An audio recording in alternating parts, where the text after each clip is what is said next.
11 বছর পর বাড়ির বড় ছেলে আজিয়ান আইমান আজও বাড়ি ফিরছে।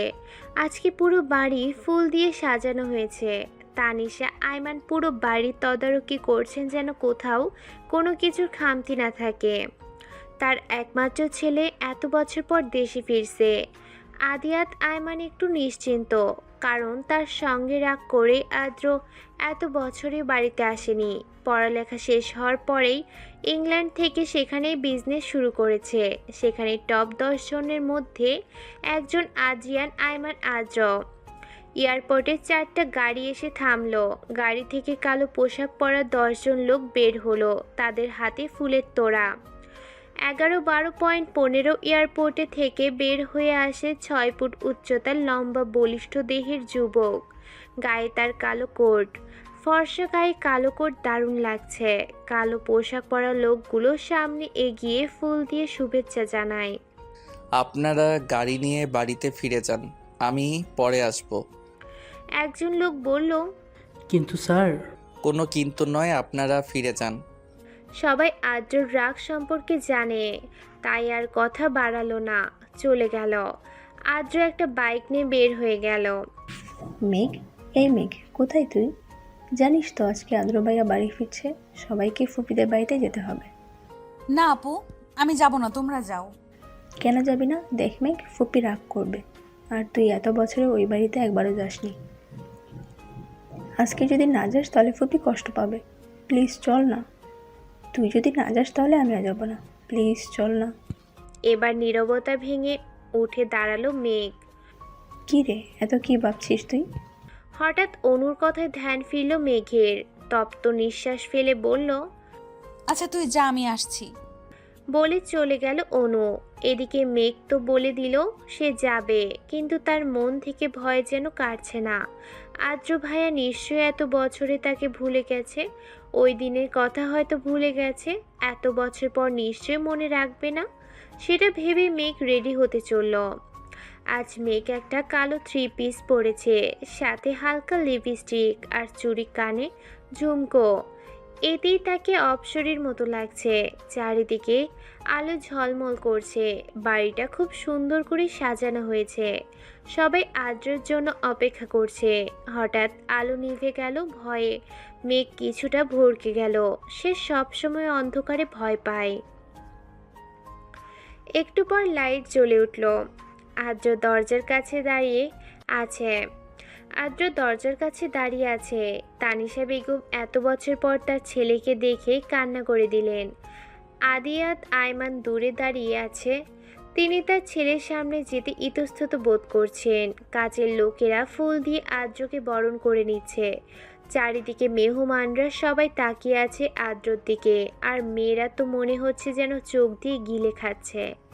মেঘ মেঘ কিছুটা দূরে দাঁড়িয়েছিল। সামনে থাকা 6 ফুট উচ্চতার বলিষ্ঠ দেহের মানুষটাকে চিনতে অসুবিধা হচ্ছে। আগে থেকে আরও ফর্সা, ঠোঁট গোলাপি, চুলগুলো জেল দিয়ে সেট করা, হাতে ব্র্যান্ডের ঘড়ি, দেখতে অসম্ভব সুন্দর। মেঘ না চাইতেই তার দিকে অপলক দৃষ্টিতে তাকিয়ে আছে। এদিকে তানিশা আয়মানের কান্না যেন থামছেই না। ও মম, আর কত কাঁদবে? আমার ভালো লাগছে না, ছাড়ো প্লিজ, আমি ক্লান্ত। যা উপরে গিয়ে ফ্রেশ হয়ে আয়। আদ্র উপরে যেতে নিয়ে থমকে যায়। দূরে দাঁড়িয়ে থাকা মেয়েটির দিকে এক পলক তাকিয়ে সিঁড়ি দিয়ে হন হন করে চলে যায়। এদিকে সব মেহমানদের আপ্যায়ন করতে ব্যস্ত আদিয়াত আয়মান। মেঘ আর অনু বসে আছে। তানিশা আয়মান মেহমানদের নিয়ে এত ব্যস্ত ছিলেন যে মেঘ এসেছে খেয়ালই করেনি। মেঘকে দেখে তানিশা এগিয়ে আসলে ফুপিকে দেখে মেঘ অনু দাঁড়িয়ে গেল। কেমন আছে জিজ্ঞেস করলো তানিশা। মেঘের কপালে চুমু দিয়ে বলল, এতদিন পর তোর ফুফির কথা মনে পড়লো? মেঘ হাসি দিয়ে বলল, না ফুপি, তোমার কথা তো আমার সবসময় মনে পড়ে। এই জন্য বুঝি এত বছর আসিসনি ফুফির কাছে? আর ভাইজানের আজকে সময় হলো না পার্টিতে আসতে। জানতো ফুপি, বাবা কত ব্যস্ত। কেমন আছেন তিনি? ফুপি ভালো। অনু, মেঘ, তোরা বস, আমি তোদের খাবারটা নিয়ে আসি। না ফুপি, পরে খাবো। আচ্ছা শোন, আজকে কিন্তু তোদের ছাড়ছি না, তোরা আজকে এইখানে থাকবি, আমি ভাইজানকে বলে রেখেছি। না ফুপি, আমরা চলে যাব। না মেঘ, এতদিন পর এসেছিস, আজকে ছাড়বো না তোদের। এদিকে মেঘ কিছুটা চিন্তিত, কি বলবে তার ফুপিকে। ফ্রেশ হয়ে নিচে নামছে আদ্রকে সবার সাথে পরিচয় করিয়ে দিচ্ছে আদিয়ান্ত আইমান। মেঘের গায়ে অনু পানি ফেলে দিয়েছে, তাই ওয়াশরুমে যাচ্ছে মেঘ, কিন্তু পা পিছলে পড়ে যেতে নিল। আদ্র এসে ধরে নিল। বলিষ্ঠ দেহের মানুষটা তার দিকে অপলক দৃষ্টিতে তাকিয়ে আছে। মেঘ ও তার দিকে তাকিয়ে আছে অপলক দৃষ্টিতে। হঠাৎ কিছু একটা পড়ার শব্দ পেয়ে হুঁশ আসলো। আদ্রর আচমকা মেঘকে ছেড়ে দিল। মেঘ নিচে পড়ে গিয়ে কিছুটা ব্যথা পেল। তানিশা আইমান এগিয়ে এসে মেঘকে ধরে উঠালেন। মেঘ সাবধানে হাঁটবি তো, দেখছিস কিভাবে পড়ে গেলি। আদ্রিত তুই ওকে ধরে আবার ফেলে কেন দিলি? মম, এই মেয়েটাকে। ও তোর ছোট মামার মেয়ে মেঘ, ভুলে গিয়েছিস ছোটবেলায় তোরা একসাথে কত ঝগড়া করতি। মম প্লিজ, তখন কার সাথে কি করেছি কিছু মনে নেই আমার। আর এই মেয়ে, তুমি কি ঠিক মতো হাঁটতে পারো না? মেঘ রাগে গজগজ করছে। তাকে ধরতেই বা বলল কে, ছাড়তেই বা বলল কে? ছেড়েই যদি দিবি তাহলে ধরতে কেন গেল? নিচে পড়ে তার কামড় শেষ, নিচে পড়ে তার কোমর শেষ। বাদর হনুমান মনে মনে বিড়বিড় করে বলছে মেঘ। এই মেয়ে, কি বলছি শুনছো না? হঠাৎ আদ্রর কথায় হুঁশ ফিরে মেঘের। মনে মনে আর কয়েকটা বকা দেয় মেঘ। সেদিন আদ্রের বাড়ি থেকে অনু আর মেঘ চলে আসে। ফুপি কিছুতেই রাজি হচ্ছিল না। পরে মেঘ তাকে মায়ের অসুস্থতার কথা বুঝিয়ে চলে আসে। ভোরবেলা থেকে বৃষ্টি শুরু হলো। সকালের ঘুম আর ভাঙছিল না মেঘের। এদিকে মা ডাকাডাকি করছে, ঘুমের ঘোরে শুনতে পেল। তাড়াতাড়ি ওঠ, ভার্সিটিতে যাবি না? ঘুম ঘুম চোখে ঘড়ির দিকে তাকিয়ে দেখলো বেলা 8:30 বাজে। মেঘ চিন্তিত হয়ে পড়ল, কখন রেডি হবে, কখন নাস্তা খাবো এবং ভার্সিটিতে যাব। তড়িঘড়ি করে বিছানা থেকে উঠল মেঘ। দ্রুত রেডি হয়ে বের হলো। মা আর অনু ডাইনিং টেবিলে বসে আছে। মা, তুমি একটু আগে ডেকে দিতে পারলে না? বলতে বলতে ডাইনিং টেবিলে বসলো মেঘ। তোকে 7টা থেকে ডাকছি। অনু, তুই কি আজ ভার্সিটিতে যাবি? না মেঘ, আজ যাবো না, তুই যা। অনু আর মেঘ দু বোন। অনু অনার্স 3য় বর্ষে আর মেঘ 1ম বর্ষে। নাস্তা করে বাইরে এসে দেখলো তুমুল বৃষ্টি হচ্ছে। কোনো রিক্সাও আশেপাশে দেখছে না মেঘ। হঠাৎ একটি রিক্সার দেখা পেল মেঘ, কিন্তু 50 টাকার ভাড়া 150 টাকা। অগত্যা রাজি হয়ে রিক্সায় উঠে পড়ল মেঘ। রিক্সাওয়ালার ছোট পলিথিন দিয়ে নিজেকে ঢাকার চেষ্টা করল মেঘ, কিন্তু ভার্সিটিতে পৌঁছাতে ভিজে জুবু ঢুবু হয়ে গেল। মনে মনে তার বান্ধবী উষাকে বকা দিল। তার জন্য আজকে এই বৃষ্টির মধ্যে তাকে ভার্সিটি যেতে হচ্ছে। ভার্সিটিতে ঢোকার কিছু সময় পর বৃষ্টি থেমে গেল। মেঘ ভার্সিটির ভিতরে লাইব্রেরি রুমে অপেক্ষা করছে উষার জন্য। হঠাৎ পিছন থেকে উষা মেঘকে ডাক দিল। কিরে, তুই তো পুরো কাকভেজা হয়ে আসছিস। কিছুটা রেগে বলল, এত সময় লাগে তোর? নিজেই আসতে বললি, এখন এসে দেখি তোর কোনো খবরই নেই। সরি মিক, বৃষ্টি তো সেই জন্য দেরি হয়ে গেছে। তোর ওই সরি তোর কাছে রাখ, আমার শরীর পুরো ভিজে গেছে। আর কি দরকারি কথা বলবি যা তোর ফোনে বলা যাচ্ছিল না, এখানেই বলতে হবে? উষা কিছুটা চিন্তায় পড়ে গেল। কি করে বলবে মেঘকে নীলের কথা, সেটা ভাবতে লাগলো। হঠাৎ মেঘের ডাকে হুঁশ আসলো উষার। কি বলবি বল উষা। বলছি, আসলে আমি আমি মানে কি আসলে আমি মানে কি? আসলে আমি একজনকে ভালোবাসি মেঘ। চোখ বন্ধ করে এক দমে কথাগুলো বলল উষা। মেঘ উষার কথা শুনে বিস্মিত হয়ে চেয়ে রইল। চোখ খুলে উষার দেখলো মেঘ এখনো তার দিকে তাকিয়ে আছে। কিছু বল মেঘ, আমি সত্যি নীলকে ভালোবাসি। মেঘ কিছু সময়ের জন্য যেন অন্য জগতে চলে গেছিল। উষার কথায় হুঁশ আসে। কি, তুই নীলকে ভালোবাসিস? নীল, মেঘ, উষা 3জন খুব ভালো বন্ধু। এই ক্লাসেই পড়ে। তাহলে আমাকে কেন বলছিস? নীলকে বল। হুম, বলবো তো কালকে, কিন্তু কিভাবে যে বলি। আর তাছাড়া কাল তো ভার্সিটিতে একটা প্রোগ্রাম আছে, কি জানি আসবে চিপস কেস হয়ে। আদিয়াত আইমান নাকি কি যেন নাম। হঠাৎ আদ্রিয়ান আয়মান নাম শুনে অবাক হলো মেঘ। মনে মনে ভাবলো আদ্রের কথা। আদ্রের কথা না, ওনার নাম তো আদ্রিয়ান আয়মান আদ্র। উনি এইখানে আসবেনই বা কেন? কিরে, কি ভাবছিস মেঘ? না কিছু না। তাহলে এটাই কথা থাকলো, কলেজে তুই নীলকে প্রপোজ করছিস। আর শোন উষা, কালকে তুই একটা শাড়ি পরে আসবি। তাহলে তোকেও শাড়ি পরে আসতে হবে মেঘ। যেহেতু কাল অনুষ্ঠানে সবাই শাড়ি পরে আসবে, তাই তোকেও পরে আসতে হবে। এদিকে আদ্র কার সাথে যেন কথা বলছে। ফোনটা রেখে দিয়ে একটা ডেভিল হাসলো আদ্র। মনে মনে বলল, তৈরি থেকো চান, কাল থেকে তোমার শাস্তি শুরু। আমি যতটা কষ্ট পেয়েছি এই 11 বছর, তার থেকে বেশি কষ্ট তুমি পাবে জান। রেডি থেকো।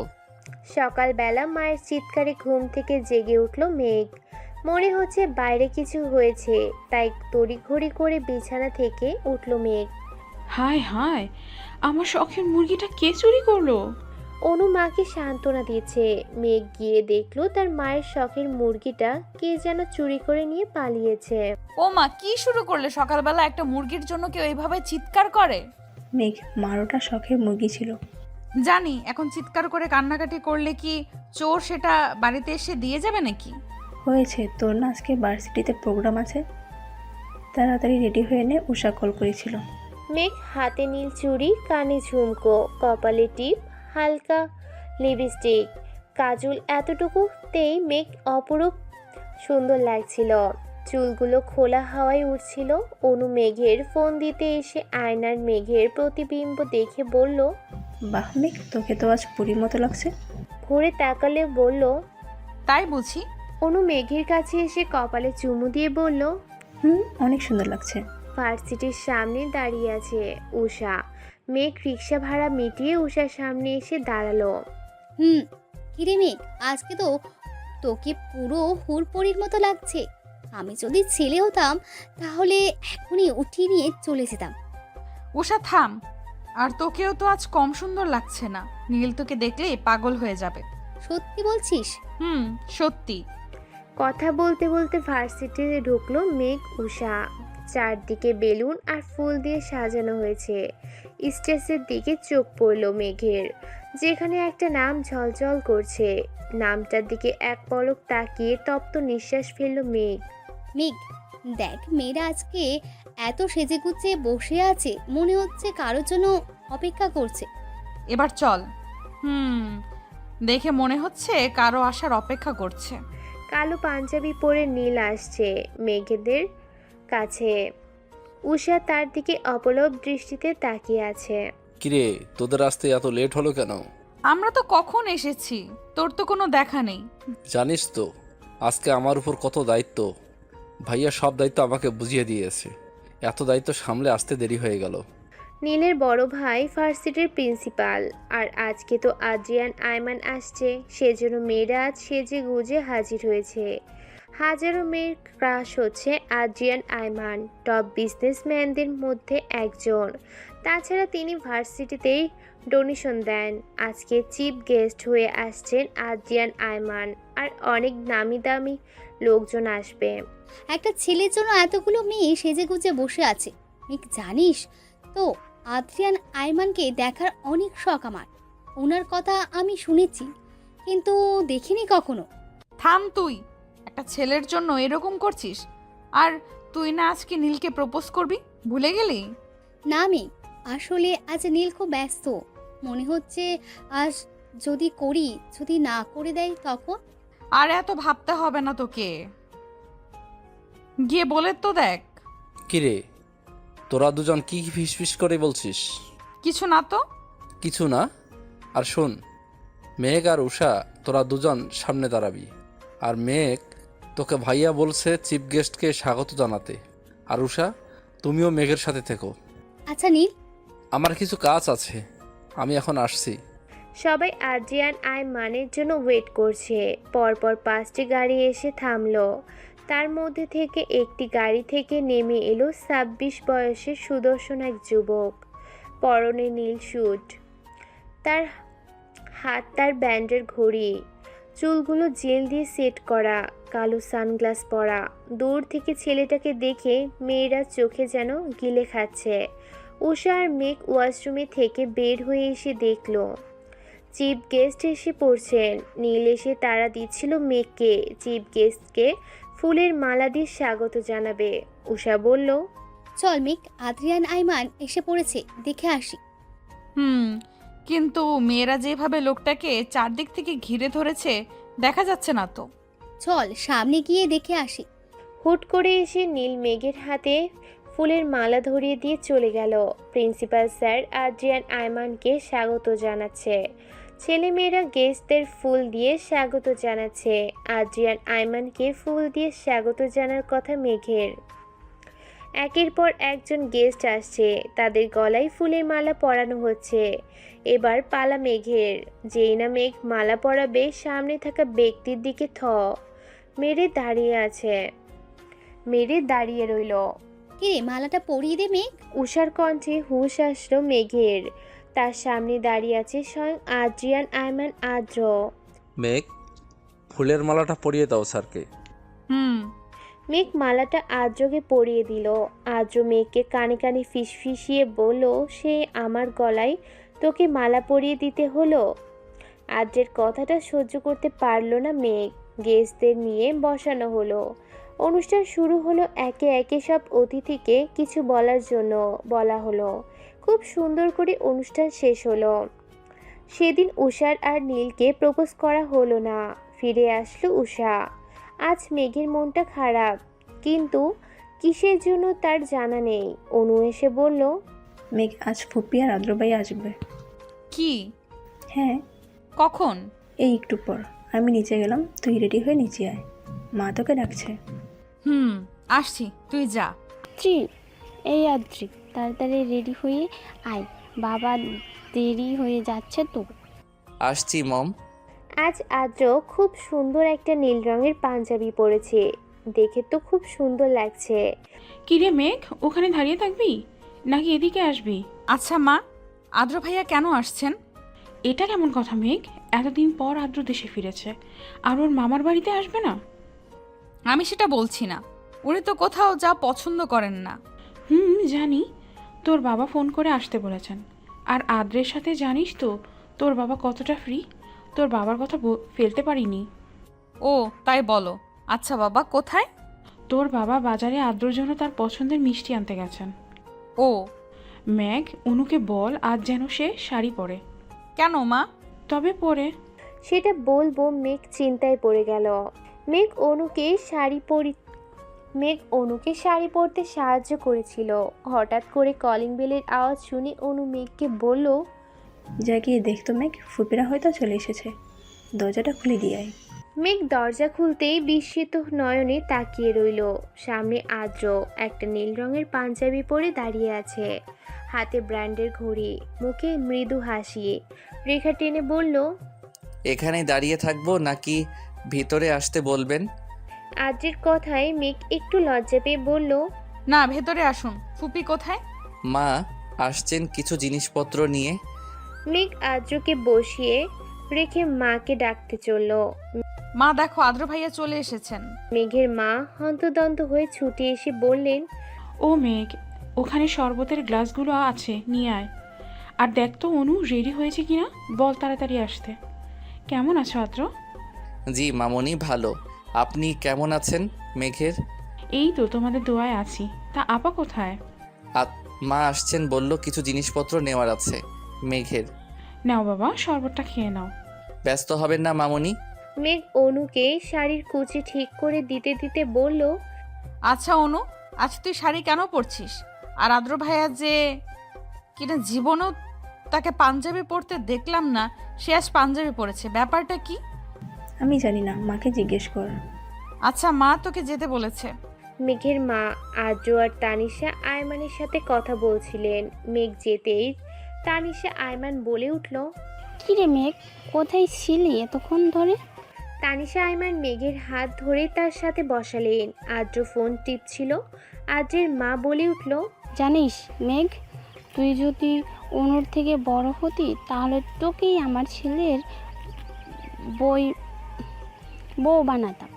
কিন্তু তুই ছোট, অনুর আগে তো তোকে তোর মা বাবা বিয়ে দিবেন না, তাই চাইতেও পারলাম না। তানিশা আইমানের কথায় মেঘ অবাকের চরম পর্যায়ে পৌঁছে গেল। তার মস্তিষ্কে কথাগুলো যেন ঠিকমতো পৌঁছালো না। কি বললে ফুপি? কিছুই তো বুঝতে পারলাম না। ভাবি, আপনি মেঘকে কিছু জানাননি? আসলে আপা, মেঘকে ওর বাবা জানাতে বারণ করেছিলেন অনুর বিয়ের কথা। শুনলে হয়তো কিছুতেই রাজি হতো না। বোনকে বড্ড ভালোবাসতো। আদ্র এতক্ষণ মোবাইল থেকে মুখ তুলে মেঘের দিকে তাকালো। মেঘের মস্তিষ্কের সাথে যেন মনের দ্বন্দ্ব চলছে। অনু এসে সবাইকে সালাম জানালো। তানিশা আইমান অনুকে আদ্রের পাশে বসালেন। দেখি তো দুজন কেমন লাগছে। বাহ, বেশ মানিয়েছে। মেঘের মা বললেন, মেঘের। তা তো বটেই। মেঘ যেন কিছুতেই আদ্রের সাথে অনুকে সহ্য করতে পারছে না। কেন সে কারণ তার জানা নেই। আদ্র মাকে বলল, মা, আমার একটা কল এসেছে, আমি একটু কথা বলে আসছি। মেঘ আর ওইখানেই বসে থাকতে পারল না। কেন যেন তার বুকের ভিতর অসহ্য যন্ত্রণা হচ্ছে, যার কারণ তার জানা নেই।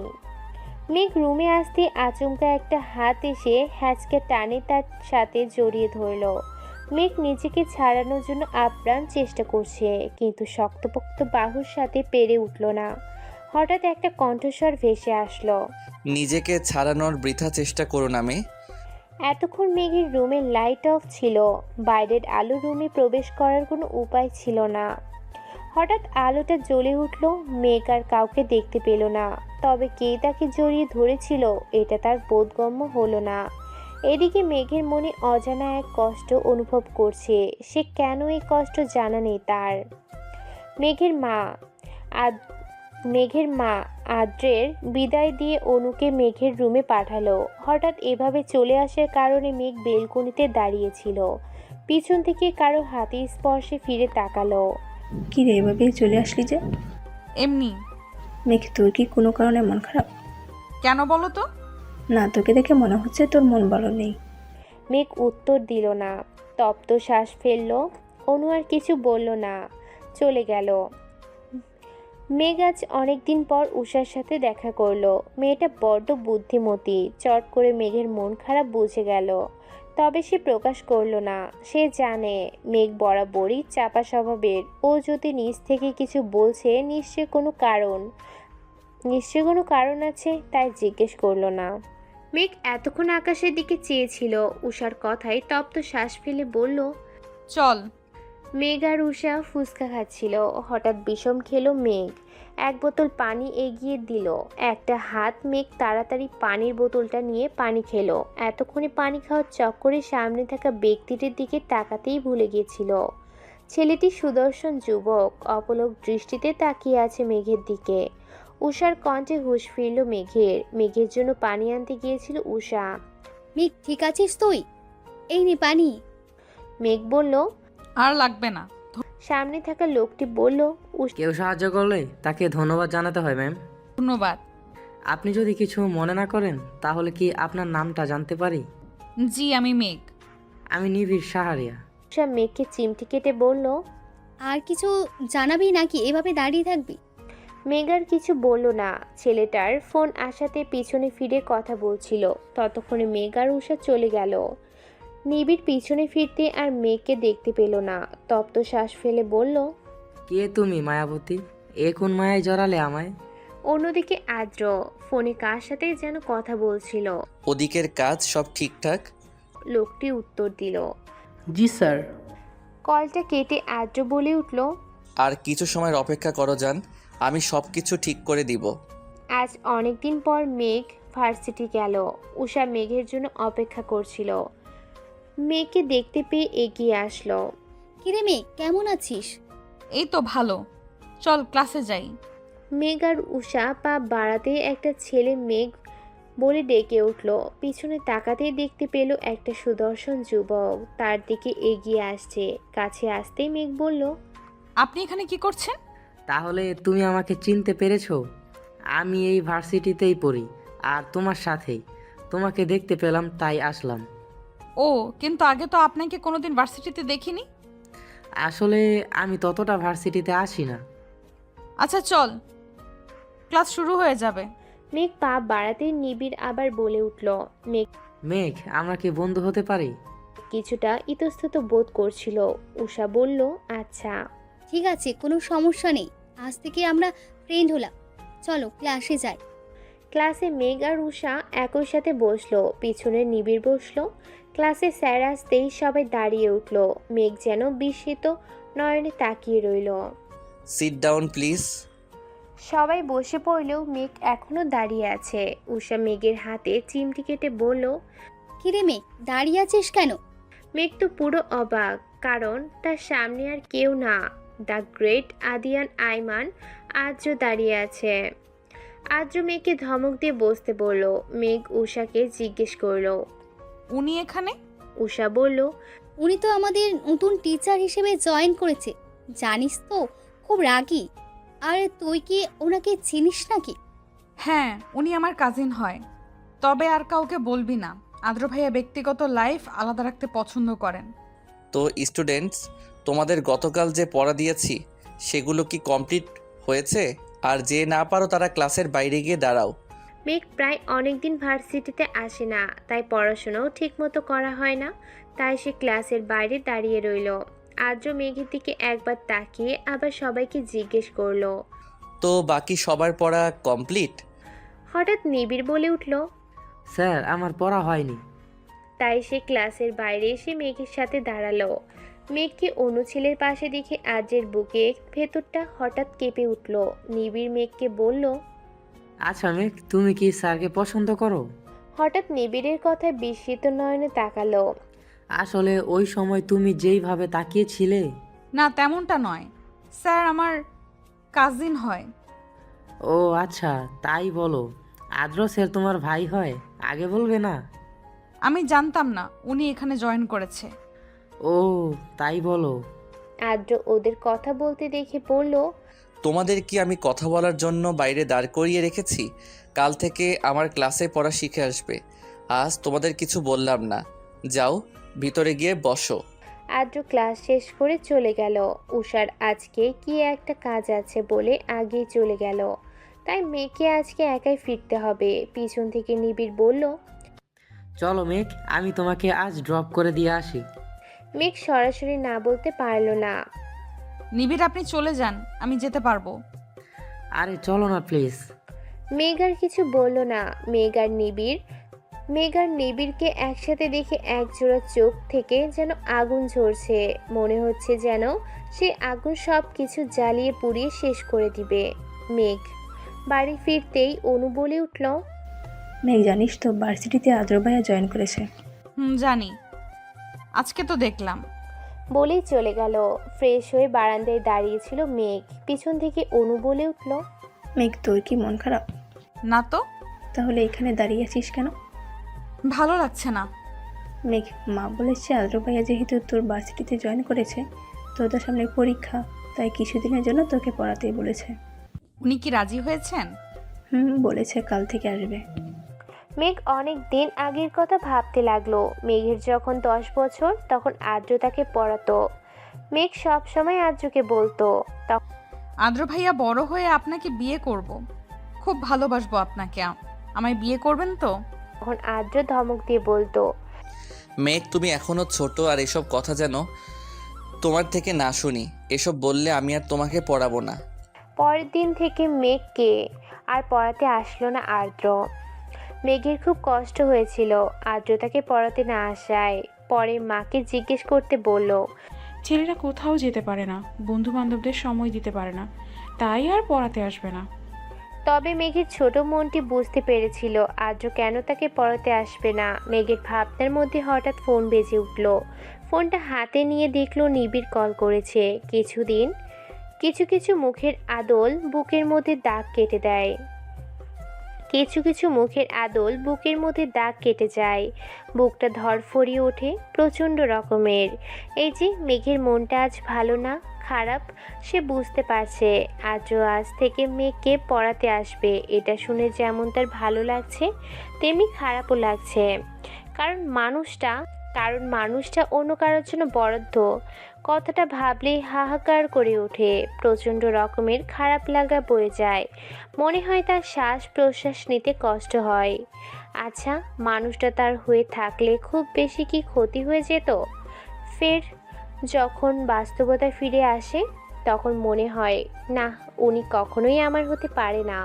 মানুষটা যে তার কখনোই ছিল না। মেঘের সমানে অনেকগুলো বই রাখা, কিন্তু বইয়ের দিকে তার কোনো মনোযোগই নেই। তার মন মস্তিষ্ক যেন দ্বিধায় পড়েছে। এই যে তার সামনে জলজ্যান্ত একটা মানুষ দাঁড়িয়ে আছে, সেদিকে তার খেয়ালই নেই। আদ্র মেঘকে কয়েকবার ডাকলো, কিন্তু কোনো উত্তর পেল না। আদ্র খ্যাক খ্যাক করে কিছুটা কেসে উঠল। মেঘ বিস্মিত নয়নে তাকিয়ে রইল। আপনার কি তাকিয়ে থাকা শেষ হয়েছে মেঘ? মেঘ কিছুটা অপ্রস্তুত হয়ে বলল, আদ্র ভাইয়া আপনি কখন এসেছেন? আমি ঠিক খেয়াল করিনি। আমি অনেকক্ষণ আগে এসেছি, আর আপনি তো মনে হয় না দুনিয়ার কোনো খেয়ালে ছিলেন। কি এত ভাবছেন আপনি? মেঘ কিছুটা কষ্ট পেল, কারণ আদ্র তাকে আপনি করে বলে। সে আদ্র থেকে ছোট হওয়া সত্ত্বেও তাকে আপনি করে বলে। আদ্র বেশ কিছুক্ষণ মেঘকে পড়া নিয়ে কিছু জিনিস বুঝিয়ে দিচ্ছে, কিন্তু সেদিকে তার খেয়াল নেই। সে তো আদ্রকে দেখতে ব্যস্ত। এই যে সে তার মনকে বোঝাচ্ছে ওই দিকে তাকানো যাবে না, কিন্তু ব্যাহার মনটা যেন কোনো বারণ শুনে না। আদ্র এইবার মেঘকে ধমক দিয়ে বলল, আপনি কি আমার কথা শুনছেন মেঘ? মেঘ কিছু বিস্মিত নয়নে তাকিয়ে বলল, আসলে আমি বুঝতে পেরেছি আদ্র ভাই। তারপর 2 ঘন্টা কেটে গেল। আদ্র মেঘকে পড়া বুঝিয়ে চলে গেল। অনেকক্ষণ ধরে পড়ার ফলে মেঘের মাথাটা প্রচণ্ড রকমের ব্যথা ধরেছিল। মেঘ ওয়াশরুমে ঢুকে ফ্রেশ হয়ে বারান্দায় 1 কাপ কফি নিয়ে দাঁড়িয়েছিল। তার মনটা যেন বিষণ্ণতায় ছেয়ে গেছে, এক অদ্ভুত মায়ে জড়িয়ে আছে তাকে। আচ্ছা, নিজেকে নিজের চেনা দায়। পথে পথে ঘুরে একা হতাশা, মেরুদণ্ডের বক্রতা। কি খুঁজি, কারে খুঁজি? হেরে যাই, হারিয়ে যাই, ভুলে যাই, নিজেকে নিজের চেনা দায়। তপ্ত শ্বাস ফেলল মেঘ। নিজেকে নিজের সাথে লড়াই করতে হচ্ছে প্রতিনিয়ত। এই আমিটার সাথে যুদ্ধ করতে করতে ক্লান্ত তার শরীর। এদিকে আজও একটা লোককে ফোন করলো। কয়েকবার রিং হতে লোকটা ফোনটা রিসিভ করে বলল, স্যার, কাজটা শেষ হতে আরও কিছু সময় লাগবে। আজও মুখটা রাগে গজগজ করছে। আর কত সময় লাগবে? ফোনটা কেটে দিয়ে ফোনটা মেঝেতে ছুঁড়ে ফেললো। সাথে সাথে ছনছন শব্দ হয়ে ভেঙে গেল। তার মনটা বিষণ্ণ, চারপাশে হাহাকার। প্রিয়তমাকে কাছে পেয়েও কষ্ট দিতে হচ্ছে তাকে। নিজ হাতে প্রিয়তমাকে কষ্ট দেওয়ার চেয়ে মৃত্যু শ্রেয় মনে হচ্ছে তার কাছে। কেটে গেছে 2 মাস। এই 2 মাসে আর্য মেঘকে প্রতিদিন পড়াতে আসতো। প্রায় বেশ কদিন ধরে আর্য আর মেঘকে পড়াতে আসে না। মেঘের মনটা এই জন্য খারাপ হয়। নিবিড়ের সাথে এই 2 মাসে বন্ধুত্বটাও গাঢ় হলো। নিবিড় বুঝতে পারে মেয়েটা আর্যকে ভালোবাসে, কিন্তু প্রকাশ করে না। নিবিড় একটা রেস্তোরাঁয় বসে মেঘের জন্য অপেক্ষা করছে। মেয়েটার জন্য বড্ড মায়া হয়। তারও যদি পারত তাহলে ওর জীবনের সব কষ্ট দূর করে দিত। চেষ্টা করেও বারবার ব্যর্থ হয়। মায়াবতীর কষ্ট লাঘব করতে নিবিড় কফিতে চুমুক দিতেই মেঘ তড়িঘড়ি করে রেস্তোরাঁয় ভিতরে ঢুকলো। নিবিড় ইশারা দিতেই পাশে এসে বসলো। আজ নিবিড় অনেকটা সাহস নিয়ে জিজ্ঞেস করলো, মেঘ, তুমি কি আদ্র স্যারকে ভালোবাসো? নিবিড় এমন প্রশ্নে মেঘ অবাক হলো না। ছেলেটা হয়তো একদিনে বুঝে গেছে, তাই আর কথা ঘুরালো না, সরাসরি জবাব দিল, হ্যাঁ, ভালোবাসা আদ্র ভাইকে আমি ছোটবেলা থেকেই ভালোবাসি। ছোট থেকেই ওনার জন্য আমার একটা অনুভূতির সৃষ্টি হয়েছিল, কিন্তু আমি এই অনুভূতি বুঝতে পারি তখন যখন উনি আমার থেকে দূরে চলে যান। জানো তো, প্রিয় মানুষের শূন্যতা বড় কাদায়। কথাগুলো বলার সময় মেঘের চোখ দিয়ে অশ্রু ঝরছিল। মেঘের চোখে জল দেখে নিবিড় ভিতরে চিনচিন ব্যথা অনুভব করছে। নিবিড় মেঘকে জিজ্ঞেস করলো, মেঘ, তুমি কি আদ্র স্যারকে বলেছো তুমি ওনাকে ভালোবাসো? না, এখন আর বলে লাভ নেই। উনি কখনো আমার হবে না। অনু আপুর সাথে বিয়ে ঠিক হয়ে গেছে, আর উনি আমাকে পছন্দ করেন না, ভালোবাসে না আমাকে। একবার বলে তো দেখো মেঘ। কি হবে বলে? উনি আমাকে ভালোবাসেন না। তবুও একবার বলে তো দেখো। এখনও সব কিছু শেষ হয়ে যায়নি মেঘ, এতে তোমাদের তিনজনের জীবন জড়িয়ে আছে। আমি পারবো না, আমার বোনের সুখ কেড়ে নিতে আমি পারবো না। আমি পারবো না বলেই মেঘ কান্না ভেঙে পড়ে। নিবিড় মেঘকে সান্ত্বনা দেওয়ার মতো ভাষা খুঁজে পাচ্ছে না। মেঘ কিভাবে তার বড় বোনের বিয়ে ভেঙে দিবে, কিন্তু আজ যদি মেঘ না বলতে পারে তাহলে ভিতরে ভিতর দুমড়ে মুচড়ে শেষ হয়ে যাবে। প্রিয় তমাকে কি করে শেষ হয়ে যেতে দেখবে নিবিড়? হয়তো বলা হবে না প্রিয় তমাকে ভালোবাসার কথা, বলা হবে না তার অনুভূতির কথা, সব কথা অব্যক্ত রয়ে যাবে আজীবন। বাড়িতে এসে একটা সংবাদ শুনে মেঘের মাথায় আকাশ ভেঙে পড়ল। 3 দিন পর আদ্র আর অনুর বিয়ে। মেঘের হৃদয়টা ভেঙে চুরমার হয়ে গেল।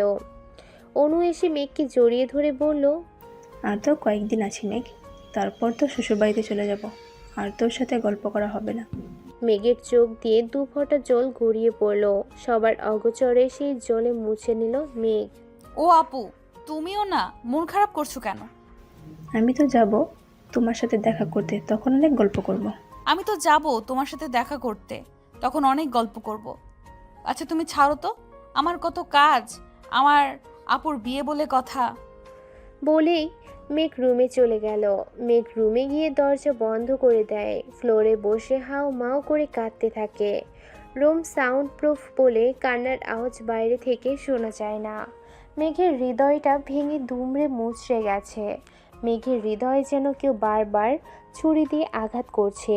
বিকালের দিকে অনুকে তানিয়া বেগম বিয়ের কেনাকাটা করার জন্য তৈরি থাকতে বলেছে। অনু মেঘের রুমে গিয়ে কয়েকবার ডাকলো, কিন্তু কোনো সাড়া পেল না। ও মনে করলো হয়তো ঘুমিয়ে আছে, তাই বিরক্ত করলো না। অনু তৈরি হয়ে মেঘের রুমে এসে বসলো। ও আপু, আমি কেন যাব? তুই কেন যাবি মানে? তুই আমার বিয়ের শাড়ি থেকে শুরু করে যা যা প্রয়োজন সব কিছু নিজের পছন্দ করে দিবি। আর না শুনতে চাচ্ছি না মেঘ। মেঘ আর কথা বাড়ালো না, তৈরি হয়ে নিল। একটা কালো গাড়ির সাথে হেলান দিয়ে দাঁড়িয়ে আছে আদ্র। কালো কোট আর হাতে ব্র্যান্ডের ঘড়ি, চুলগুলো জেল দিয়ে সেট করা। সব সময়ের মতো আজকেও দেখতে সুন্দর লাগছে। মেঘ আর অনু এগিয়ে যেতে গাড়ির দরজা খুলে দিল আদ্র। মেঘ আদ্রের দিকে এক পলক তাকিয়ে তপ্ত নিঃশ্বাস ফেলেই গাড়িতে উঠে বসলো। একটা বড় শপিং মলে এসে গাড়িটা থামলো। তারা 3 জন মিলে একটা শাড়ির দোকানে ঢুকলো। সব কিছুর আগে থেকেই কেনা হয়ে গেছে, শুধু শাড়িটা বাকি ছিল। অনু একটার পর একটা শাড়ি দেখছে আর মেঘকে বলছে, মেঘ একটা পছন্দ করে দে না, কোনটা নেব ভেবে পাচ্ছি না। আদ্র অনুকে বলল, আপনাদের এখানে না পছন্দ হলে অন্য দোকানে দেখতে পারেন। না না, আসলে কোনটা নেব ভেবে পাচ্ছি না। মেঘের নজর গেল একটা কালো শাড়ির দিকে। মেঘের কাছে লাল কালারটা ভালো লাগে, তবে কালো শাড়িটা যেন অসম্ভব সুন্দর লাগছে আজকে। মেঘ শাড়িটা অনুকে দেখিয়ে বলল, দেখো তো ওটা কেমন। অনু শাড়িটার দিকে একবার তাকিয়ে বলল, অনেক সুন্দর, কিন্তু ওটা তো কালো, আর বিয়েতে কালো পরবো না মেঘ। তারপর আরও বেশ কয়েকটা শাড়ি থেকে একটা পছন্দ করল অনু। আপনারা যান, আমার একটা ইম্পর্টেন্ট কল করার আছে, আমি আসছি। আজও মেঘের পছন্দের শাড়িটা কিনে নিল। বাইরে এসে দেখলো মেঘ আর অনু দাঁড়িয়ে আছে। যাওয়া যাক। কথাগুলো লিখে ডায়েরিটা বন্ধ করলো মেঘ। কাল অনুর গায়ে হলুদ, মেহমানরা আজ থেকে আসা শুরু করে দিয়েছে। অনু মেঘের রুমে এসে দেখেও চুপচাপ বসে রয়েছে। কি রে, এভাবে মন খারাপ করে বসে আছিস কেন? কি সব আবল তাবল বলছো? মন খারাপ করে কেন থাকবো? তাহলে রুমে বসে আছিস কেন? ও আপু, ভালো লাগছে না। অনুকে জড়িয়ে ধরে বলল, তুমি কি আমাকে ভুলে যাবে আপু? শোন, ভুলে যাব কেন? আমি কি দূরে কোথাও যাচ্ছি? আর আমি কি আমার এই ছোট্ট পাখিটাকে বলতে পারি? আর তুই মন খারাপ করবি না একদম। তুই যদি মন খারাপ করে বসে থাকিস তাহলে আমারও মনটা খারাপ হয়ে যাবে। মেঘ, আপুর বিয়েতে কই হই হুল্লার করবে তা না, রুমে বসে শোক পালন করছে। কথাটা বলতে বলতে রুমে ঢুকলো নিবিড়। আপনি এখানে? তুমি দাওয়াত দিতে ভুলে গেলেও আন্টি কিন্তু ভুলেনি। আমার তো মনে হচ্ছে তুমি না আন্টি আমার ফ্রেন্ড। আসলে আমি বলবো ভেবেছিলাম, বলা হয়ে ওঠেনি। আচ্ছা, তোমরা দুজন কথা বলো, আমি যাই। আমার ফ্রেন্ডরা কখন আসবে কল করে জিজ্ঞেস করতে হবে। মেঘ, তোমাকে এইভাবে ভালো লাগছে না? তোমার অধর কোণের হাসিটা নেই কেন? বিষণ্ণতায় জীবনটা ছেয়ে গেছে নিবিড়। আমার শ্বাস নিতে কষ্ট হয়, আমি আর পারছি না। মেঘ, নিজেকে সংযত করো, এভাবে চলে না। নিজের ওপর বিশ্বাস রাখো, সব ঠিক হয়ে যাবে। আচ্ছা নিবিড়, উনি আমার হলে কি খুব বেশি ক্ষতি হতো? নিবিড় তপ্ত শ্বাস ফেলল। তার মনে অনেক কথা অব্যক্ত রয়ে গেছে, হয়তো বলা হবে না কখনো। মেঘ, তোমাকে কখনো আমি বন্ধুর মতো দেখিনি, দেখেছিলাম আমার রাজ্যের রানীর মতো। মায়াবতী গল্প বলা হবে না, সব কথা অব্যক্ত রয়ে যাবে আজীবন। কালকে গায়ে হলুদের কোথায় কি হবে সেটা বুঝিয়ে দিচ্ছে তানিশা আইমান।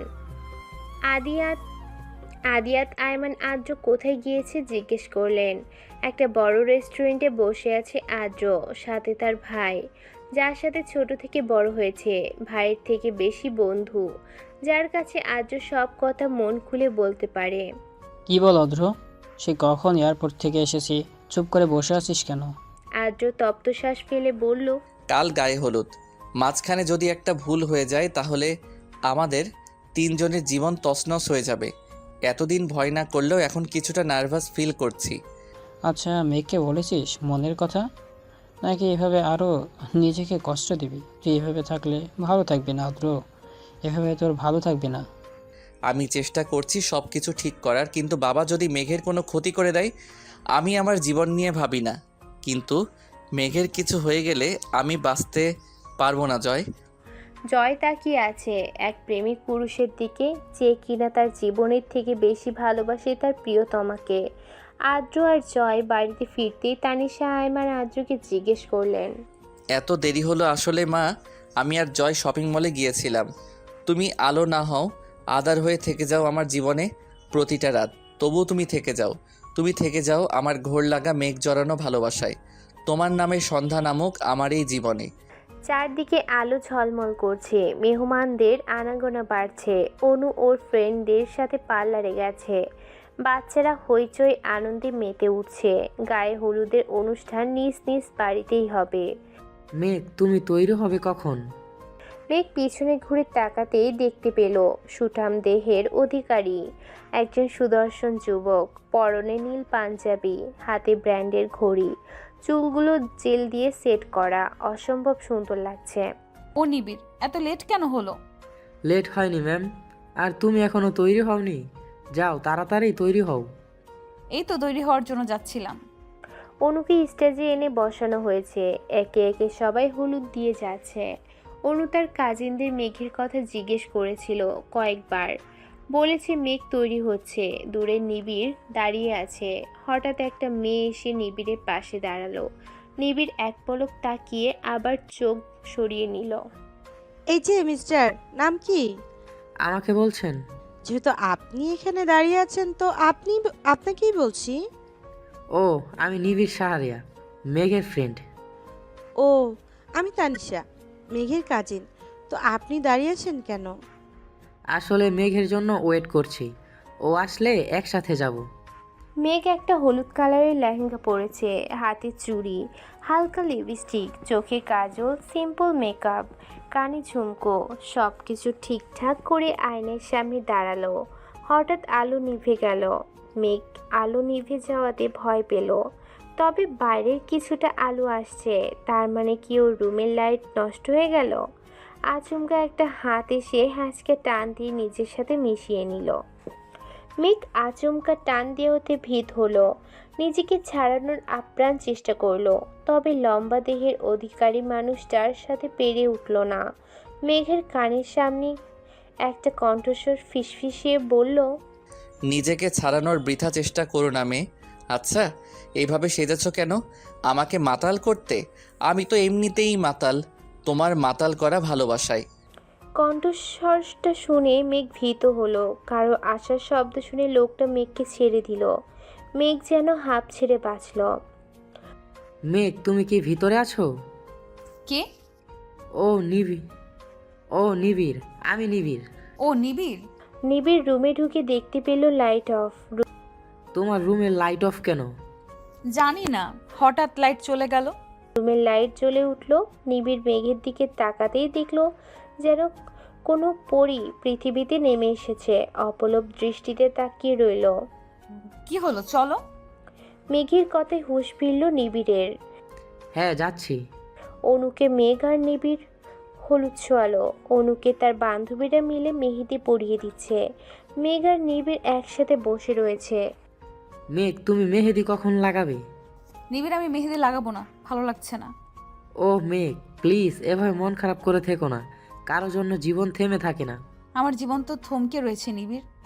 তপ্ত শ্বাস ফেল নিবিড়। উঠে গিয়ে হাতে করে একটা মেহেদি নিয়ে আসলো। মেঘ নিবিড়ের হাতে মেহেদি দেখে জিজ্ঞেস করলো, তুমি মেহেদি দিবে? না ম্যাম, আপনাকে দিয়ে দিব। না ম্যাম, আপনাকে দিয়ে দিব। মানুষ বলে যার মেহেদির রং যত লাল হয় তার বর তাকে তত বেশি ভালোবাসে। তুমি মেহেদি দিতে পারো? মেঘের হাতে নিবিড় মেহেদি পরিয়ে দিচ্ছে। দূর থেকে এক জোড়া চোখ তীক্ষ্ণ দৃষ্টিতে তাকিয়ে রয়েছে। তার চোখ দিয়ে যেন আগুন ঝরছে। তুমি তো অনেক সুন্দর করে মেহেদি দিতে পারো। পছন্দ হয়েছে? তানিশা মেঘের পাশে এসে বসলো। মেঘের উদ্দেশ্যে বলল, মেঘ আজকে আমি তোর রুমে থাকবো, আর অনু আপু ওর ফ্রেন্ডদের সাথে থাকবি বলেছে। আচ্ছা। বাহ, তোর হাতের মেহেদির ডিজাইনটা তো খুব সুন্দর হয়েছে। কে দিয়ে দিল? ও জানিস তো, নিবিড় খুব সুন্দর করে মেহেদি দিতে পারে, ও আমাকে দিয়ে দিল। তো মিস্টার নিবিড়, শুধু নিজের ফ্রেন্ডকে মেহেদি দিলে হবে? কাজিনরা কোথায় যাবে? হুম। ও মিস তানিশা, আপনি দাঁড়ান, আমি মেহেদি নিয়ে আসছি। অনুষ্ঠান শেষ হয়েছে প্রায় 1 ঘন্টা আগে। অনু আর পারছে না, খুব টায়ার্ড লাগছে। তাই ওর বান্ধবীকে বলে, তোরা গিয়ে শুয়ে পড়, আমি ফ্রেশ হয়ে আসছি। অনু ফ্রেশ হয়ে আসতে লাইট অফ হয়ে গেল। হঠাৎ একজোড়া হাত এসে মুখ রুমাল দিয়ে চেপে ধরল। সাথে সাথে অনু অজ্ঞান হয়ে গেল। অনেক রাত হয়েছে বিধায় এদিকটায় মানুষ নেই বললেই চলে। লোকটি সহজেই অনুকে বের করে আনতে পারল। বাইরে একটা কালো গাড়ি দাঁড়িয়ে রয়েছে। লোকটি অনুকে সেই গাড়িতে উঠিয়ে দিল। নিজে ড্রাইভিং সিটে এসে বসে পড়ল। গাড়ি চলছে আপন গতিতে। রাতে পূর্ণিমার চাঁদের দিকে তাকিয়ে আছে মেঘ। মুগ্ধ নয়নে তাকিয়ে দেখছে পূর্ব আকাশের বুকে দ্বাদশী চাঁদ অপরূপ সুধা নিয়ে জেগে উঠতে। চাঁদনি রাতের প্রকৃতি এক মায়াময় সৌন্দর্যের অধিকারী। আকাশের বুক থেকে জ্যোৎস্নার রাশি ছড়িয়ে পড়ে সমস্ত পৃথিবীর বুকে, আর জাগিয়ে তোলে মোহময় রূপ মাধুর্য। জ্যোৎস্নার অজস্র ধারায় স্নাত হয় নীরব প্রকৃতি। দুচোখ দিয়ে অশ্রু গড়িয়ে পড়ছে মেঘের। আজই তার শেষ কান্না, আর সে কাঁদবে না। তাকে এগিয়ে যেতে হবে, নিজের জন্য না হলেও তার পরিবারের জন্য। আলো আধারে স্নিগ্ধ মিতালিতে ঝলমল করে ওঠে জ্যোৎস্না প্লাবিত রাত। এমন রাতের অস্পষ্ট মায়ালোকে নিমজ্জিত থাকে প্রকৃতি। জ্যোৎস্নার আলো ছড়ায় নৃত্য প্রকৃতি প্রেমী। হাত পা বাঁধা অবস্থায় একটা মেয়েকে অন্ধকার ঘরে আটকে রাখা হয়েছে। কালো মাস্ক পরা একটা ছেলে জ্যোৎস্নার আলোয় মেয়েটাকে খুঁটিয়ে খুঁটিয়ে দেখতে লাগলো। চাঁদের মায়াবী আলোয় মেয়েটার সৌন্দর্য দ্বিগুণ ফুটে উঠেছে। ছেলেটার মেয়েটাকে ভালোভাবে দেখে মনে মনে বলল, তোমার মতো এক মায়াবতীকে আমার রাজ্যে রানী করার কথা ভেবেছিলাম, এখন মনে হচ্ছে কি জানো? স্মিথ হেসে বলল, আমার কাছাকাছি পেয়ে গেছি। জ্যোৎস্নার আমিও সুধা মেঘের শরীরের ওপর লুটোপুটি খাচ্ছে, আর মেঘ মুগ্ধ হয়ে আকাশের পানে চাঁদের দিকে তাকিয়ে আছে। চোখ দিয়ে পড়ছে অজস্র অশ্রুকণা। সেদিকে তার খেয়ালই নেই। সেই মুগ্ধ নয়নে তাকিয়ে আছে প্রকৃতির পানে। জ্যোৎস্নার অপরূপ সৌন্দর্যের মাঝে জ্যোৎস্নার উপরে পড়া নিস্তব্ধতা রোমান্টিক স্মৃতির জগতে নিয়ে যায়। জ্যোৎস্নার এই অপরূপ সৌন্দর্য না দেখলে হয়তো অপূর্ণ রয়ে যাবে জীবন। আজ সারা রাত হয়তো এভাবেই কেটে যাবে। মেঘের চোখ দিয়ে অশ্রুকণা ঝরছে। মেঘের চিৎকার করে বলতে ইচ্ছে করছে, হে পৃথিবী, যাকে পাবো না তাকেই কেন ভালোবাসলাম? পাবো না জেনেও কেন তার পিছু ছুটলাম? আমার ভাগ্যে কেন তাকে লেখা হলো না? কথাগুলো যেন স্তব্ধ হয়ে রয়ে গেছে মেঘের মাঝে। সে নির্ভীক, তার কথা যেন আটকে গেছে। তার কাছে বেঁচে থাকা যেন দুষ্কর হয়ে গেছে। যদি আত্মহত্যা করা পাপ না হতো তাহলে সে নিঃসন্দেহে তা বেছে নিত। এই অসহ্য যন্ত্রণা তাকে কুরে কুরে খাচ্ছে। তার কাছে অসহ্য যন্ত্রণা থেকে মৃত্যু শ্রেয় বলে মনে হচ্ছে। আজ মেঘ আকাশে পানে তাকিয়ে বলে উঠল, পরের জন্মে সহস্র কোটি তারা হব, দূরে থেকে দেখবো তোমায়, সেখান থেকে বলবো তোমায় ভালোবাসি, ভালোবাসি, খুব বেশি ভালোবাসি। তুমি শুনতে পাবে কি সেই ধ্বনি? নিজের কথায় নিজেরই হাসি পাচ্ছে মেঘ। নিজের কথায় নিজেই হাসে মেঘ। জীবনটা তার হেলায় ভাসছে। তার মন মস্তিষ্ক দ্বিধায় পড়েছে। মেঘ আর ডায়েরিটা নিয়ে ফেলে দিল বারান্দা থেকে। কি হবে ডায়েরিটা রেখে? ডায়েরির পাতায় পাতায় রয়েছে অজস্র স্মৃতি। ডায়েরির পাতায় পাতায় না হয় পড়ে থাকুক তার অব্যক্ত ভালোবাসা।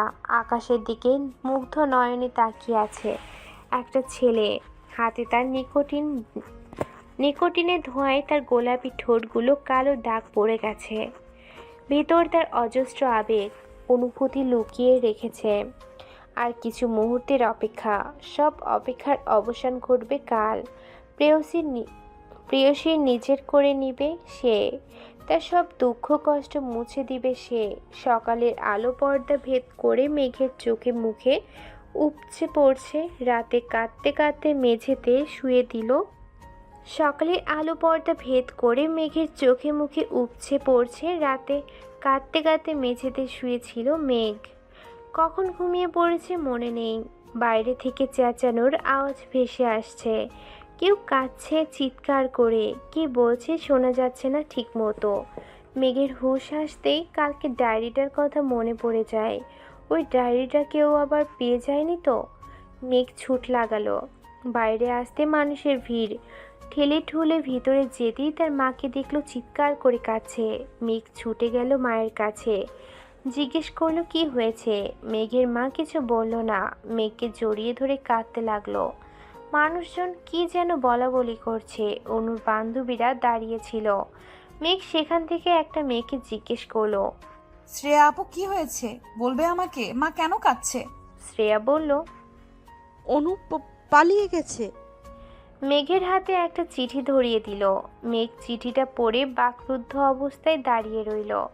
মাথায় তার আকাশ ভেঙে পড়েছে। বারবার একটা কথাই মাথায় বাড়ি খাচ্ছে। অনু পালিয়েছে? মেঘের মা মেঘকে জড়িয়ে ধরে বলল, এবার কি হবে আমাদের? তোর বাবার মান সম্মান তো থাকবে না আর।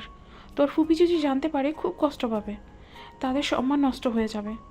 এত মেহমানের সামনে আমাদের সম্মান নিঃশেষ হয়ে যাবে মা। মেঘ কিছু বলার ক্ষমতা হারিয়ে ফেলেছে। সব কিছু এলোমেলো লাগছে তার কাছে। অনু কার সাথে পালিয়ে গেল আর কেনই বা গেল? জীবন বড়ই বিচিত্র। মেঘের আজকে পৃথিবী সবচেয়ে বেশি খুশি হওয়ার কথা ছিল। তবুও তার মনে ভয় হচ্ছে, যদি আদ্র এই বিয়েটা মেনে না নেয় তখন কি হবে?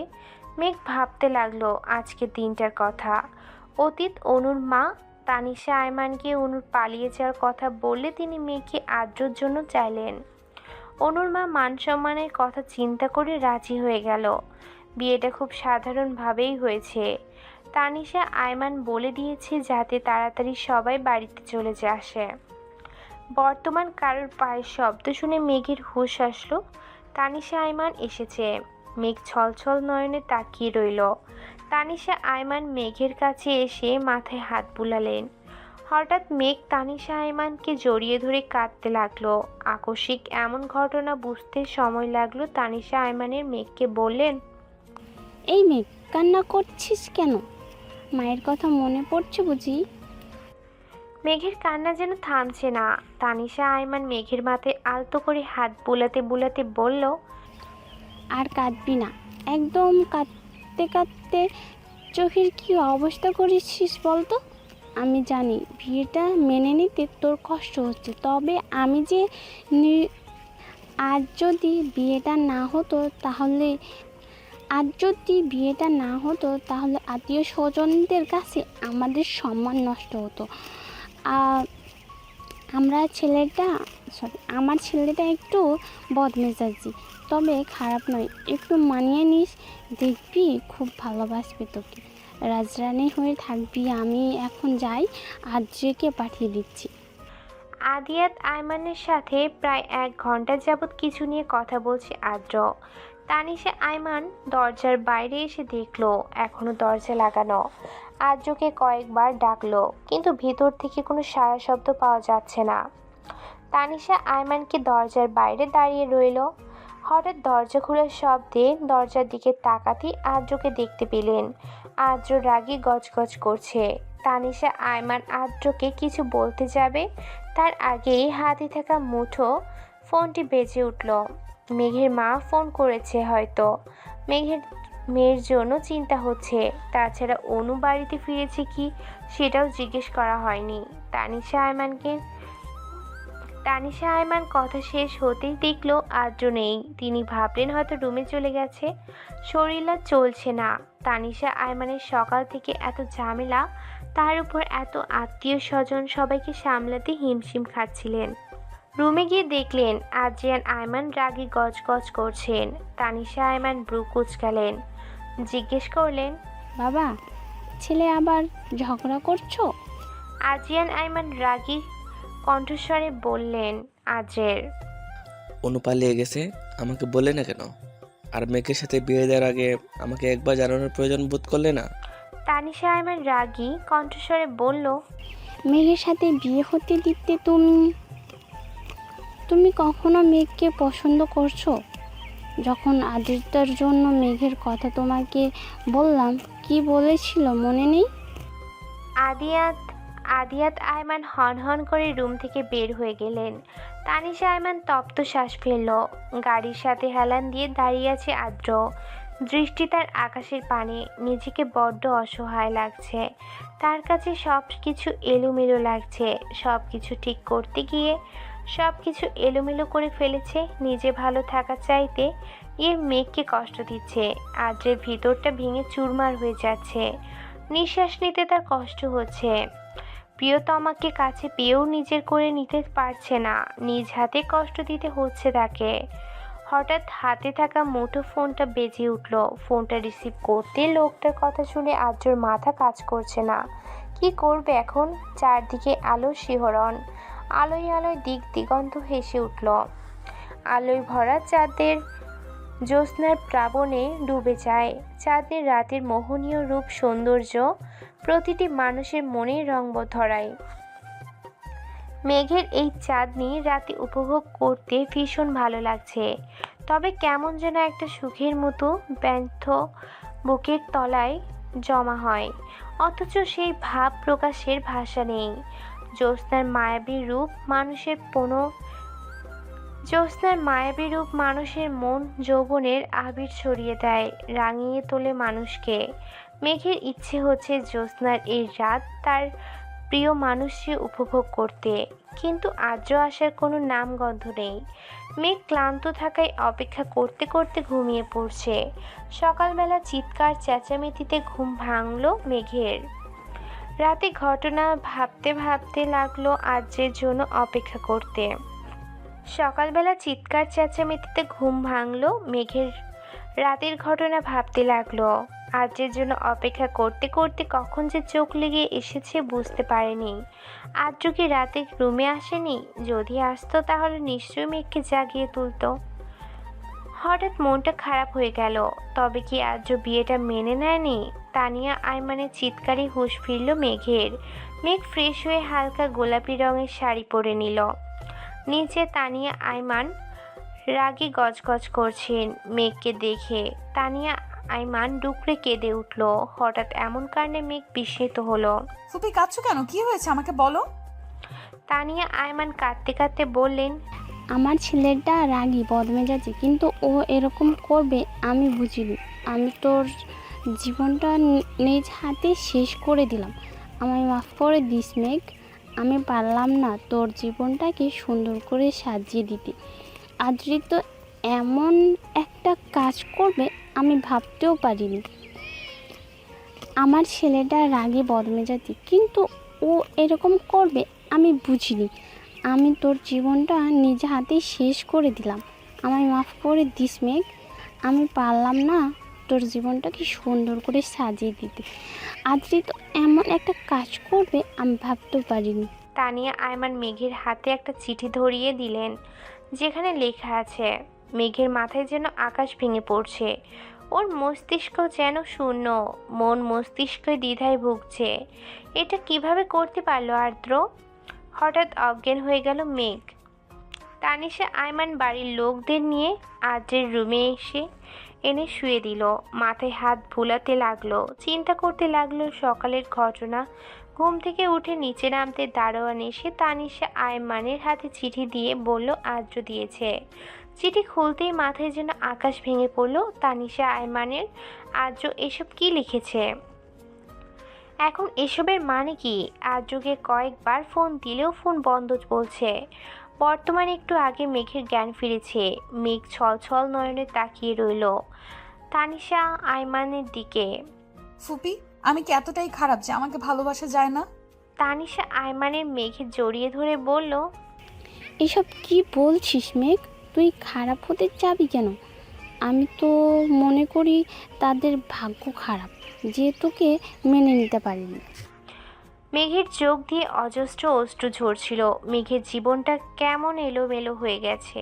সব কিছু ছন্নছাড়া। তার জীবন যেন হেলায় ভেসে চলেছে। কেটে গেছে 2 বছর। এই 2 বছরেও এমন একটি দিনও নেই যে দিন মেঘ আদ্রকে মনে করেনি।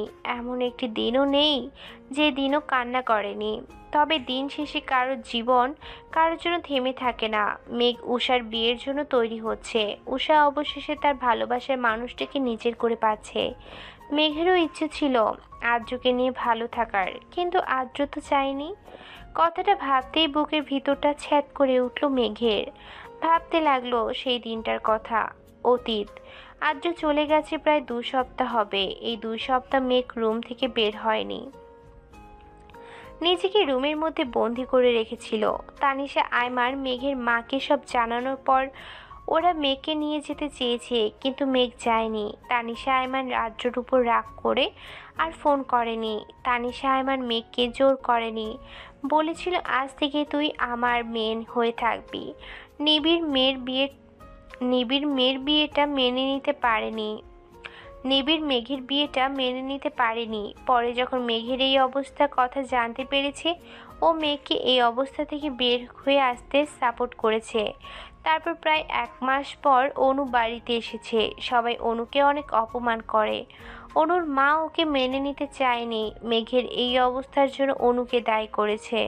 অনু সব কিছু মেনে নিয়েছে। কেন পালিয়ে গেছে এই প্রশ্নের জবাব অনু দেয়নি। সব কিছু এড়িয়ে গেছে। কেটে গেছে প্রায় 5 মাস।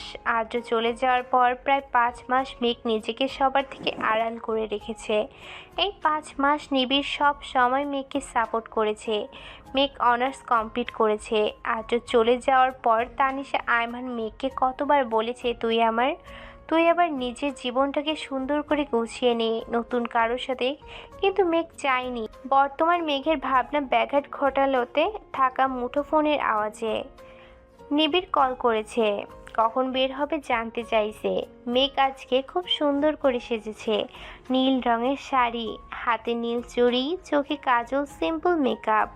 দেখতে খুব সুন্দর লাগছে। অনু তড়িঘড়ি করে মেঘের রুমে ঢুকলো। মেঘ অনুর দিকে তাকাতেই অনু হা হয়ে মেঘের দিকে তাকিয়ে রইল। মেঘ অনুকে এভাবে হা হয়ে তাকিয়ে থাকতে দেখে জিজ্ঞেস করলো, কি হয়েছে? মেঘ, তুই জানিস আজকে তোকে কত সুন্দর লাগছে? আজ তোকে যে দেখবে সেই ফিদা হয়ে যাবে। আজ কতদিন পর তুই এত সুন্দর করে সেজেছিস। খুব সুন্দর লাগছে, পুরো পরীর মতো লাগছে। হয়েছে, তুমি কখন যাবে? ও জানিস তো মেঘ, জয় এখনও তৈরি হয়নি। আমি কতবার ফোন করে বলেছি তাড়াতাড়ি আসতে, ও এখনও আসছে না। একটা কথা বলো, তুমি কি সেদিন জয় ভাইয়ের সাথে পালিয়েছিলে? অনু নিরুত্তর। মেঘ এই নিয়ে বহুবার এই প্রশ্নটা করেছে, কিন্তু কোনো উত্তর দেয়নি অনু। মেঘ বলল, আচ্ছা ঠিক আছে, আমি জয় ভাইয়াকে বলে দিব যাতে আমার এই সুন্দরী আপুটাকে আর ওয়েট না করায়। আমি যাচ্ছি, তুমি জয় ভাইয়ার সাথে তাড়াতাড়ি এসো। নিবিড় আমার জন্য ওয়েট করছে। বাইরে একটা কালো গাড়ির সাথে হেলান দিয়ে দাঁড়িয়ে আছে নিবিড়। নীল পাঞ্জাবি, হাতে ব্র্যান্ডের ঘড়ি, চুলগুলো জেল দিয়ে সেট করা, কালো সানগ্লাস, দেখতে সুদর্শন যুবক। মেঘ বাইরে বের হতেই নিবিড়ের চোখ পড়ল মেঘের দিকে। নিবিড় অপলক দৃষ্টিতে তাকিয়ে আছে মেঘের দিকে। মেঘ বলল, কি দেখছো? তোমাকে। বলেই হুঁশ এলো নিবিড়ের মানে। এই যে তোমার ড্রেস আমার সাথে মিলে গেল, এইটাই দেখছি। ও চলো তাড়াতাড়ি। হ্যাঁ চলো। চারদিকে আলো ঝলমল করছে, বিভিন্ন রকমের ফুল দিয়ে সাজানো হয়েছে। বিয়ে বাড়ি বলে কথা। মেঘ আর নিবিড় গাড়ি থেকে দাঁড়ালো। নিবিড় বলল, মেঘ তুমি যাও, আমি উষার গিফটটা নিয়ে আসছি। আচ্ছা। মেঘ বাইরে এসে দাঁড়াতে পরিচিত একটা কণ্ঠস্বর মেঘ বলে ডেকে উঠল। মেঘ পরিচিত কণ্ঠস্বর শুনে স্তব্ধ হয়ে রইল। বুকের ভিতরটা ছ্যাদ করে উঠল। মেঘ পিছনে ফিরতে কাঙ্ক্ষিত মানুষটিকে দেখতে পেল না। মেঘ নিরাশ হয়ে ভিতরে গেল। হয়তো সবসময় তার কথা ভাবতে থাকে বলে এরকম করেছে। মেঘ যতই বলুক ও আদ্রর কথা ভাবে না, কিন্তু ওর মন মস্তিষ্ক জুড়ে শুধুই আদ্র রয়েছে। মেঘ ভিতরে যেতে উষা জিজ্ঞেস করলো, এই তোর আসার সময় হয়েছে? এই আমি তোর বান্ধবী, তুই আমাকে একদম ভালোবাসিস না মেঘ? না হলে তুই এটা আমার সাথে কিছুতেই করতে পারতি না। আমার একমাত্র বান্ধবী হয়েও তুই কিভাবে পারলি এত লেট করে আসতে? আচ্ছা সরি, প্লিজ রাগ করিস না। নিবিড় কোথায়? ওর কথা বলিস না। ও তোর গিফট বাড়িতে রেখে চলে এসেছে, সেটাই আবার নিয়ে আসতে গেছে। ও তুই কেন যেতে দিলি মেঘ? পরে কি দেওয়া যেত না? ও বললে শুনতো। আর তোকে আজ কি সুন্দর লাগছে উষা। তবে অবশ্য বিয়ে বাড়িতে সবার থেকে বউকেই ভালো লাগে, কারণ সবাই বউকেই দেখে। সেটা না হয় বুঝতে পারলাম, তোর দিক থেকে তো চোখ ফেরানো মুশকিল হয়ে যাচ্ছে। আমি যদি ছেলে হতাম তোকে নিয়ে এখনই গায়েব হয়ে যেতাম। রেস্টুরেন্ট বসে আছে আদ্র আর নিবিড়। নিবিড় নিজের রাগকে কন্ট্রোল করার চেষ্টা করছে। নিজেকে সংযত করে আদ্রকে প্রশ্ন করলো, আপনি এমন কেন করছেন? কেমন বুঝেও বুঝেও কেন এরকম করছেন? আপনি মেঘকে ভালোবাসেন? না। তাহলে ছেড়ে দিন। ও চাইলে আমি ডিভোর্স পেপারে সাইন করে দিব। নিবিড় তাচ্ছিল্য হাসল। তাহলে আজকে ওকে ডাকলেন কেন? আদ্র বিস্মিত নয়নে তাকালো নিবিড়ের দিকে, কিচ্ছু বলল না। নিবিড় তপ্ত শ্বাস ফেলে বলল, আমি জানি আপনি মেঘকে ভালোবাসেন, তবে কেন এরকম করছেন আমার জানা নেই। আমি কারণটা জানার চেষ্টা করব। আসলে বিডিতে একটা কাজের জন্য এসেছিলাম, তো গাড়িতে ছিলাম, হঠাৎ মেঘকে দেখে ডেকে ফেলেছিলাম। আর তুমি ভুল ভাবছো। মেঘ নিবিড়ের সাথে কথা বলছিল।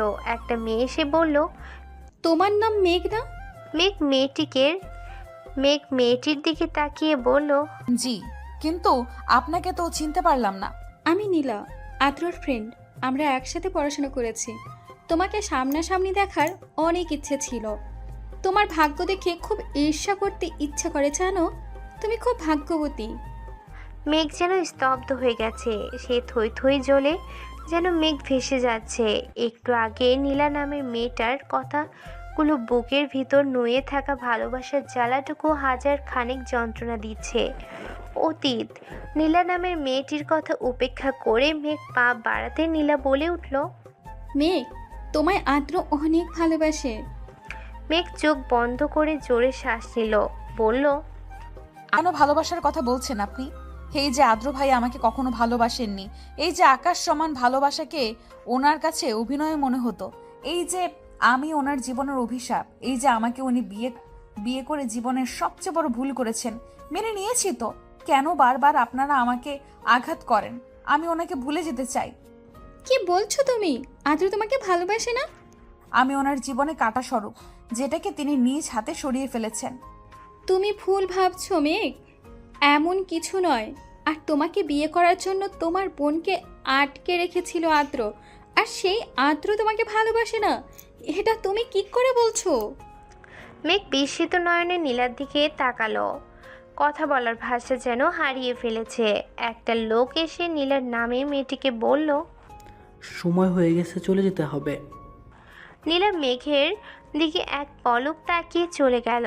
বর্তমান মেঘ বাড়িতে এসে অনুকে জড়িয়ে ধরে হাও মাও করে কাঁদছে। অনু মেঘের এইভাবে কান্না করে একটু অবাক হলো। মেঘ বলল, সবাই আমায় ঠকালো, তুমি কিভাবে আমায় ঠকাতে পারলে আপু? অনু বিস্মিত নয়নে তাকালো মেঘের দিকে। কি বলছিস মেঘ? আমি তোমায় কতবার জিজ্ঞেস করেছি ওই দিন কেন পালিয়ে গিয়েছিলে, তুমি কিচ্ছু বলনি। এটা কেন বলনি আপু? আদ্র ভাই তোমাকে আটকে রেখেছিল, কেন বলনি? উনি আমাকে ভালোবাসেন, সবাই কেন আমাকে ঠকালে, কেন? অনু আমতা আমতা করে বলল, আমি মানে আমি জানতাম না মেঘ। মেঘ তাচ্ছিল্য হাসল। আজ যদি তুমি আমায় সবকিছু না বলো তাহলে আমি নিজেকে শেষ করে দিব। মেঘ ছুরি নিয়ে হাত কাটতে নিতেই অনু এসে মেঘের গালে থাপ্পড় বসিয়ে দিল। অনু বলল, আমি সত্যি জানতাম না আদ্র ভাইয়া তোকে ভালোবাসে। আমি পরে জানতে পেরেছি। জয় আদ্র ভাইয়ার চাচাতো ভাইয়া, সবচেয়ে ভালো বন্ধু, যাকে চোখ বন্ধ করে বিশ্বাস করে আদ্র ভাইয়া। তাই জয়কে দিয়েই আমাকে কিডন্যাপ করেছিল। যখন আমাকে জয় বাড়িতে দিয়ে গেল, যাওয়ার আগে আদ্র ভাইয়ার সাথে জয়কে কথা বলতে দেখেছিলাম আমি। পরে সব জানতে পেরেছি। তোকে বলিনি কারণ তুই সব জানতে পারলে সহ্য করতে পারতি না, তাই বলিনি। মেঘ অনুকে নিচের দিকে ঘুরিয়ে বলল, কি এমন কথা যে আমি সহ্য করতে পারবো না? বলো আমাকে আপু, প্লিজ প্লিজ, আজ চুপ করে থেকো না। নিজের জীবনে সবচেয়ে কঠিন সত্যের মুখোমুখি হতে হবে তোকে। তুই আমার আপন বোন না, আমার আব্বুর বন্ধুর মেয়ে তুই। তখন ফুপি আমাদের বাসায় থাকতো, আর তোর বাবা মার সাথে তুই কয়েকদিন এসেছিলি আমাদের বাড়িতে। তবে আদ্র ভাইয়ার আব্বুর সাথে তোর বাবার বিজনেস করতেন। আদ্র ভাইয়ার জন্মদিনে তুই ও বাড়িতে গিয়েছিলি। ওই দিন আদ্র ভাইয়াকে আদ্র ভাইয়ার আব্বু একটা গাড়ি গিফট করেছিল। আদ্র ভাইয়া তখন ছোট, ড্রাইভ করতে পারতো না। তোর বাবা মা কোনো বিষয় নিয়ে কথা কাটাকাটি করছিল। আদ্র ভাইয়ার গাড়িতে বসে ড্রাইভ শিখছিল। হঠাৎ করে গাড়ির ব্রেক কাজ করছিল না। তোর বাবা মা ঝগড়ার এক পর্যায়ে চলে আসতে নিলে আদ্র ভাইয়া গাড়ির সাথে ধাক্কা খেয়ে দুজন মারা যায়। কিন্তু এতে আদ্র ভাইয়ার কোনো দোষ ছিল না। আদ্র ভাইয়া তোর বাবা মাকে মারতে চায়নি। তখন তুই অনেক ছোট, তোর সেসব কথা মনে নেই। আদ্র ভাইয়ার আব্বু ভয় পেয়ে গিয়েছিল যদি সব কিছু জানাজানি হয়ে যায়, তাহলে যদি আদ্র ভাইয়াকে পুলিশ ধরে নিয়ে যায়। তাই তিনি আদ্র ভাইয়াকে লন্ডন পাঠিয়ে দিয়েছিলেন। তবে আদ্র ভাইয়া তোকে ছোটো থেকে ভালোবাসতো। ওই দিন আদ্র ভাইয়া তোকে ছেড়ে যেতে চায়নি। পরিস্থিতি তখন হাতের বাইরে চলে গিয়েছিল, তাই আদ্র ভাইয়াকে চলে যেতে হয়েছিল। ফিরে এসে যখন তোকে বিয়ে করতে চাইলো, তখন আদ্র ভাইয়ার আব্বু তোকে মেনে নিতে পারছিল না। উনি আদ্র ভাইয়ার সাথে এই বিষয় নিয়ে অনেক ঝামেলা করেছে। আদ্র ভাইয়া যখন সব কিছু ছেড়ে তোকে নিয়ে লন্ডন চলে যাবে, তখন আদ্র ভাইয়ার আব্বু আদ্র ভাইয়াকে ভয় দেখালেন। এটাও যদি তুই জানতে পারিস আদ্র ভাইয়ের জন্য তোর বাবা মা মারা গেছে, তাহলে তুই আদ্র ভাইয়াকে ছেড়ে চলে যাবি। পৃথিবীতে সবচেয়ে বেশি ঘৃণা করবি, হয়তো নিজেকে শেষ করে ফেলবি। তাই সেদিন আদ্র ভাইয়া তোকে ছেড়ে চলে যেতে বাধ্য হয়েছিল। আদ্র ভাইয়া তোকে সত্যিই খুব ভালোবাসে। আজ ওনার ফ্লাইট, হয়তো আজ চলে যাবে আর ফিরবে না। দুপা পিছিয়ে যায় মেঘ। নিজেকে শূন্য মনে হচ্ছে ওর। এত যন্ত্রণা আগে কখনো হয়নি। মেঘের পৃথিবীতে যেন থমকে গেছে। অনুর দিকে ছল ছল নয়নে তাকিয়ে রইল। ছুটে এসে অনুকে জড়িয়ে ধরল। নিবিড় বাইরে দাঁড়িয়ে সব কিছু শুনেছে। নিবিড় মেঘের হাত ধরে টেনে নিয়ে যায়। তাকায় মেঘ, প্রচণ্ড ব্যস্ত দেখাচ্ছে ওকে। কানে ফোন। নিবিড় বলল, আদ্রের ফোন অফ, এখনো সময় আছে, সন্ধ্যায় ফ্লাইট। মেঘ কথা বলে না। নিবিড় ড্রাইভ করতে থাকে। মেঘকে নিয়ে চলে এয়ারপোর্টে। মাথা নিচু করে বসে আছে আদ্র। কারোর পায়ের শব্দ শুনে তাকাতেই মেঘকে দেখতে পায়। মেঘকে দেখে যেন হতবুদ্ধি হারিয়ে ফেলে ছেলেটা। বলে, মেঘ, আপনি এখানে? আমাকে এত ভালোবাসেন আপনি? কথাটা বলে আদ্রের বুকে ঝাঁপিয়ে পড়ে মেঘ। আদ্র নিবিড়ের দিকে তাকাতেই নিবিড় বুঝিয়ে দিল মেঘ সব কিছু জানে। আদ্র শক্ত করে জড়িয়ে ধরে মেঘকে চিৎকার করে বলে, ভালোবাসি মেঘ, খুব ভালোবাসি, আপনার থেকেও বেশি। আর ছেড়ে যাবে না তো? আমার বেঁচে থাকার জন্য তোমাকে প্রয়োজন।